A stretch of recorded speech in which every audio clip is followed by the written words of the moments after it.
guys, so we're going to talk about how to modify. I kind of already took down all the reductions, drew out my trim line, so the next step we're going to do is add plaster to our existing mold for any type of buildups or mold details that we need.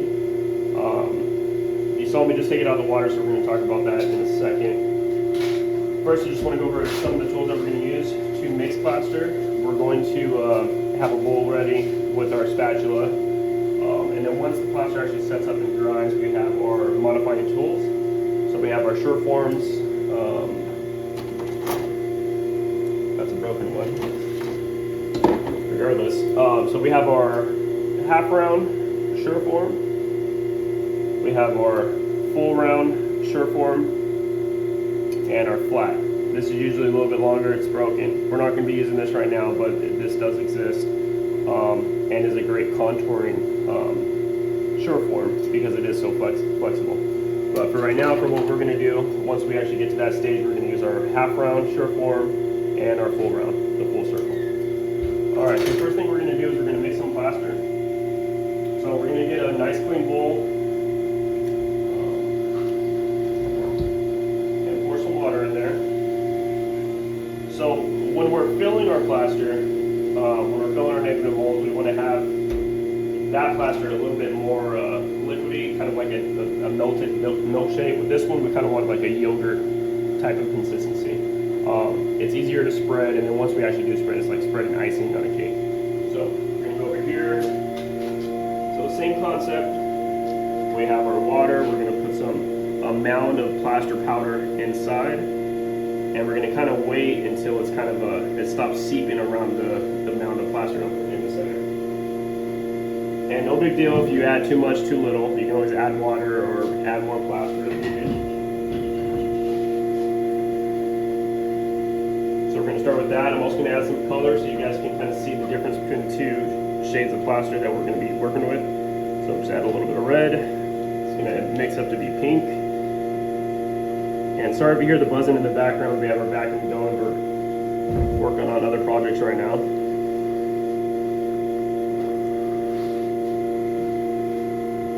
I have my trusty camera guy filming right now, Andrew, one of our OMP technicians here. All right. So once you start mixing, that's actually going to augment the plaster. So the reaction time it's already kicked off. So just like we talked about before, the wetter you mix the plastic, the more time you have to work with. The more plaster you use and the less water you use, the quicker it's going to kick off, and then the harder and the thicker the plaster is going to be. So I still see some chunks in there, so I'm going to keep mixing.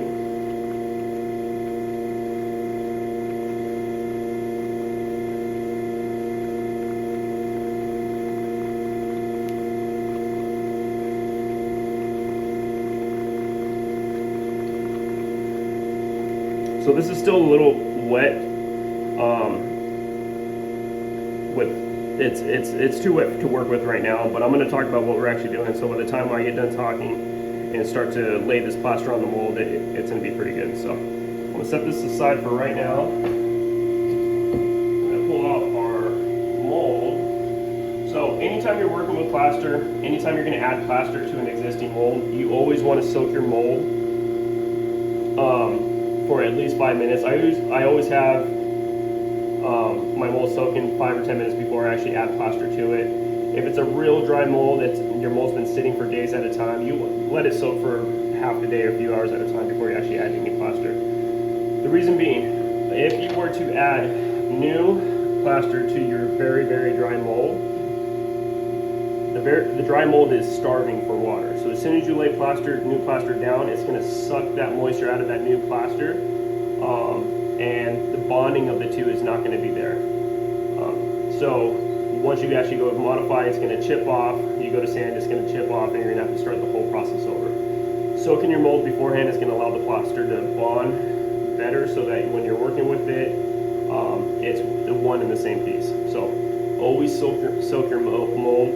I see a lot of guys trying to cut corners, trying to lay plaster down, smooth it up with their fingers, and the end result doesn't look as clean. Any markings on your mold is going to transfer to the plastic that you are working with. So any imperfections in your mold, you can see the transitions between your new and your old plaster. That's all going to transfer into your AFO, your check sockets, anything of that nature. So always soak your mold so that you have smooth transitions between the two, and it just looks better. Cosmetically, it's going to look a lot better. All right, so in the previous video, I kind of showed you how to balance your forefoot. What you didn't see is the nature of balancing. So I have this nice and square, nice and flat. So when it sits flat on the ground, it's balanced, and we have subtalar neutral. This patient specifically will not go to subtalar neutral, diagnosed with club foot. So they're really in a fixed position with like calcaneal valgus. So this is about the most correct position I can get. But for the most part, you will want to try to balance this in subtalar neutral. And then we added our plaster in that old video, shaved it off really clean. So let's talk about some of the lines I have drawn on here. So this one's actually pretty unique. So it's not just a solid AFO, just your standard type of ankle foot orthotic. This is going to be a solid AFO, but within the solid AFO, we're going to have an inner boot at a polyethylene, a solid copolymer AFO, and then also a polyethylene shell that's going to be going into to kind of really hold the position of the patient's foot and ankle. So I have my trend lines with my height already drawn on, so I kind of have a roadmap of what I want to build up. The other things I have marked are these little staples. So these are marking all my bony prominence, pressure sensitive areas of my mold, and I actually forgot my lateral malleoli, so I'm going to add one right now. Typically you want to add about 16th of an inch to an 1/8 inch nail height for your buildup. If you have a really bony prominent area, you can go up to a 1/4 inch, whatever you think is best to really relieve that area that's of concern. Let's see. Yep. All right, so let's add some plaster. Dried off right before, the mold is still wet. You can see the little brown specks in there. That's the vermiculite that we were talking about before. Again, that just allows us to kind of shape it a lot easier than having to just grind on or modify solid plaster. All right, so this is kind of set up now. So we have that kind of yogurt shape. So we're going to go through and start adding plaster to our mold. So I'm going to start at the top up here just because we have some areas that need to be filled in. So like I said before, when you're adding this, it's just like if you ever frosted a cake, it's just like that. So it's okay to add a little bit more plaster than you really need because you're going to end up taking it off anyways. It allows you to transition your plasters a little bit easier. Adding just a minimal amount, you typically have to go back and add plaster back. So it's okay to add more plaster than you need. So typically like to lay a blob down and then transition that outward to try to make a smooth transition.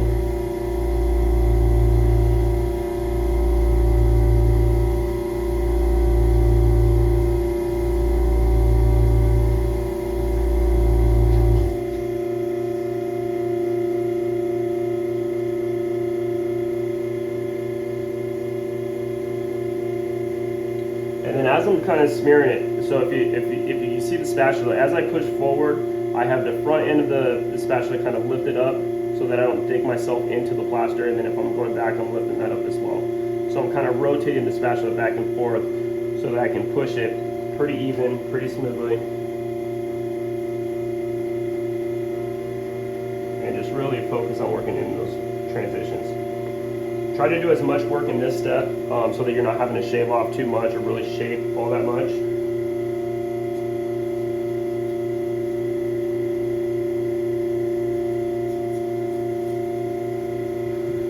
Working on our medial malleoli. Didn't name the bony areas before, but we have our medial malleoli, our navicular, our first met head, lateral malleoli, base of our 5th met head, and our 5th met head.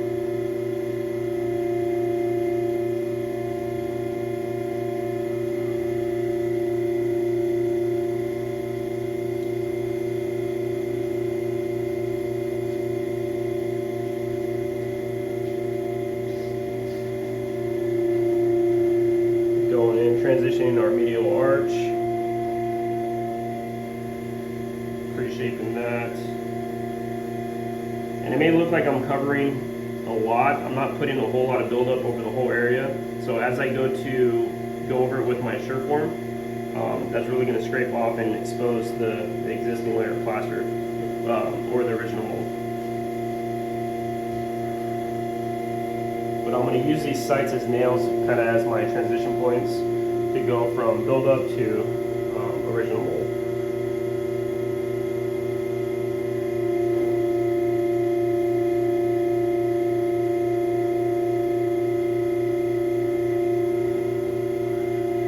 Switch over to my lateral side.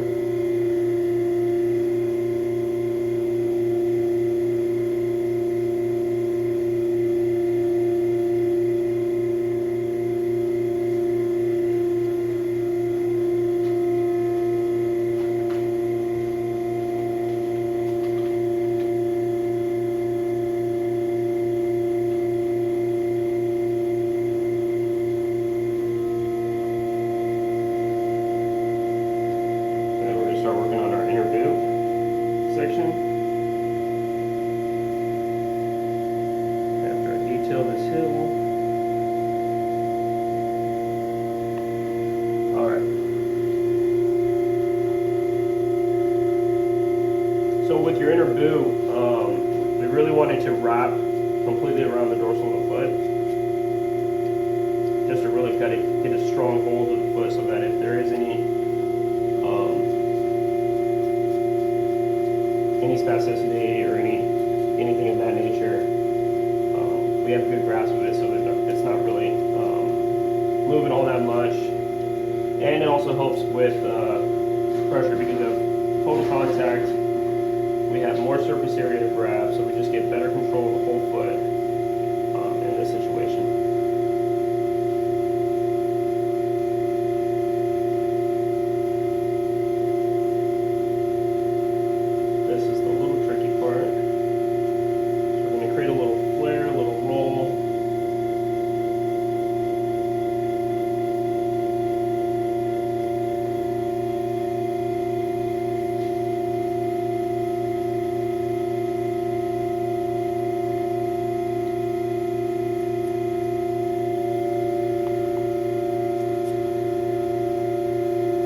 I know it looks like a mess right now, but as I go back and Sureform it, it's really going to come out as far as the design and what it's actually supposed to look like.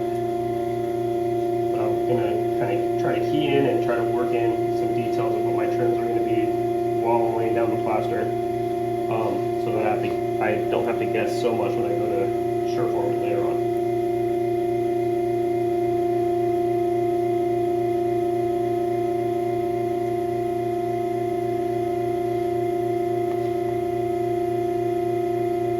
Plaster's trying to set up on me, so we're a few minutes away from not being workable.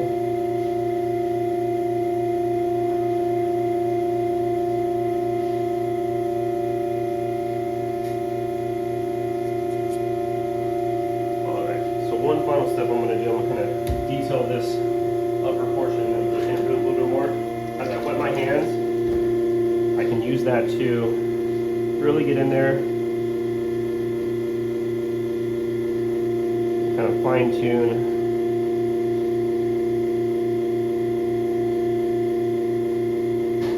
detail that I need.